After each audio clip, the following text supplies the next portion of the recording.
Shalom Bapak Ibu jemaat dikasih Tuhan. Kita bersyukur kembali lagi ada di hari yang pertama di minggu ini. Mari kita akan renungkan firman Tuhan. Kita berdoa.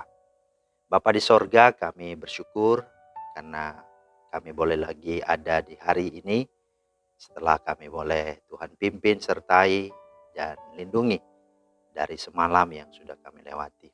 Terima kasih untuk kesehatan, kekuatan, dan kesempatan yang ada. Kami hendak renungkan firman-Mu. Mohon hikmat pengertian Roh Kudus dalam nama Tuhan Yesus. Amin.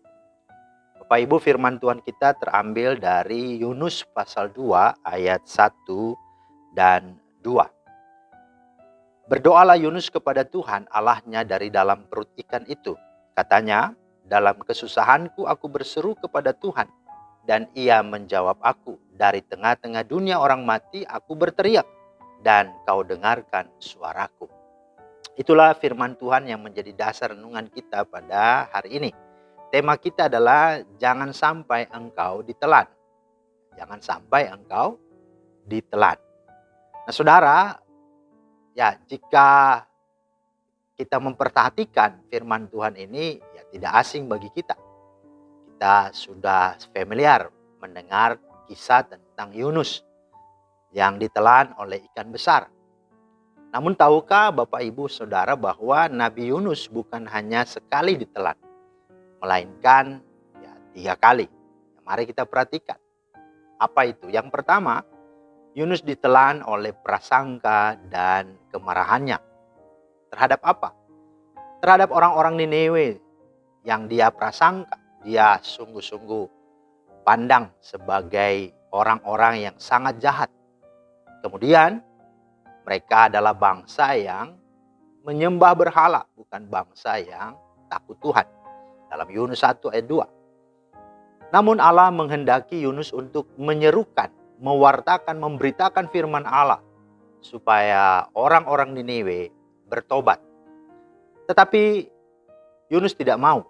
Yunus berprasangka buruk dan dia malah sungguh menginginkan agar orang-orang Niniwe dimurkai oleh Allah, dihukum oleh Allah. Dalam pasal 4 ayat 2. Yunus tidak mau mereka selamat, bertobat dan percaya kepada Allah Yahweh. Sehingga ia pun akhirnya melarikan diri dari panggilan Tuhan dengan naik ke sebuah kapal dan mengadakan perjalanan ke arah yang berlawanan dari apa yang disuruh Tuhan, yakni ke Tarsis.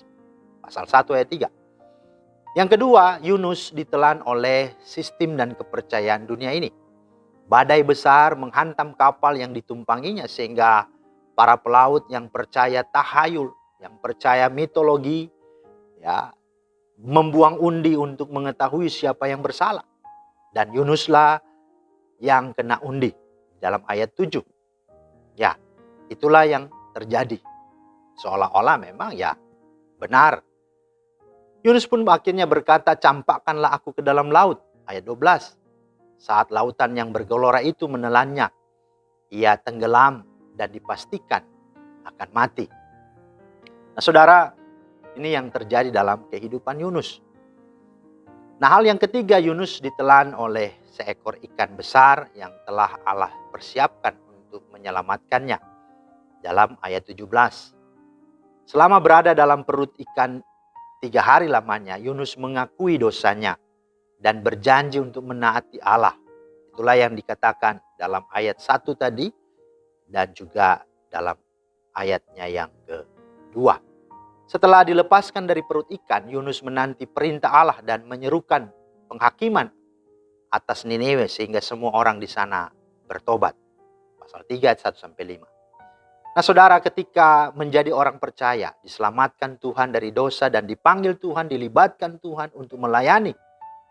Dalam hal ini mengerjakan misinya, menyelamatkan dan mencari yang terhilang. Maka mari jangan pernah sekali-kali kita lari dari panggilan Tuhan. Karena itu berarti engkau akan berurusan dengan Tuhan. Dan kalau itu yang terjadi maka itu akan berat resiko dan konsekuensinya yang akan engkau tanggung dan hadapi. Tetapi juga di sisi lain yang menariknya adalah bahwa Tuhan tidak akan pernah gagal dalam rancangannya. Meskipun kita bisa lari dan bersembunyi darinya, dari hadiratnya, dari panggilannya. Tapi dia Tuhan adalah Allah yang konsisten. Ya, dia sungguh-sungguh akan menemukan dan akan membawa kita kembali kepadanya untuk mengerjakan tugas dan pelayanan kita.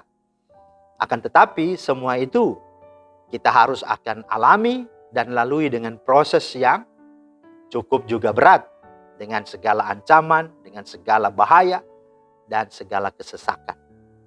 Nah, pertanyaannya adalah apakah harus terjadi demikian dulu baru kita pergi melayani Tuhan? Nah, saudara-saudara yang dikasihi Tuhan, mari jadilah orang yang taat dan setia. Karena bukankah kita dahulu adalah orang-orang yang sebenarnya juga sama dengan bangsa Niniwe, tidak layak, dan kita orang yang sungguh-sungguh berdosa.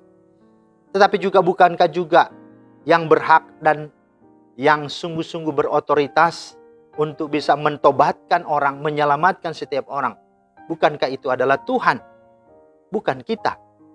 Lantas apa dasar dan apa hak kita untuk menghalangi orang untuk kembali bertobat, percaya, dan diselamatkan?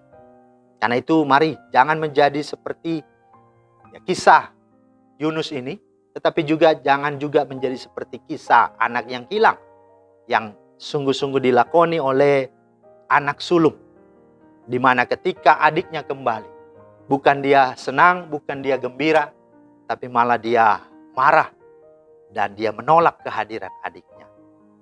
Mari kita menjadi pribadi yang sadar akan siapa kita, dan kita juga harus sadari bahwa banyak orang di luar sana seperti kita dahulu sungguh membutuhkan keselamatan dan kebahagiaan kekal kelak sebagaimana yang sudah kita rasakan dan alami.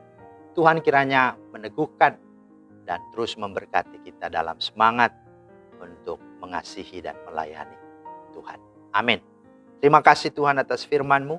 Kembali Engkau mengingatkan kami agar supaya kami memiliki hati sebagaimana hati-Mu, agar supaya kami tidak ditelan oleh prasangka buruk kami, tidak ditelan oleh sistem dunia ini, dan juga tidak ditelan oleh segala hal-hal yang jahat.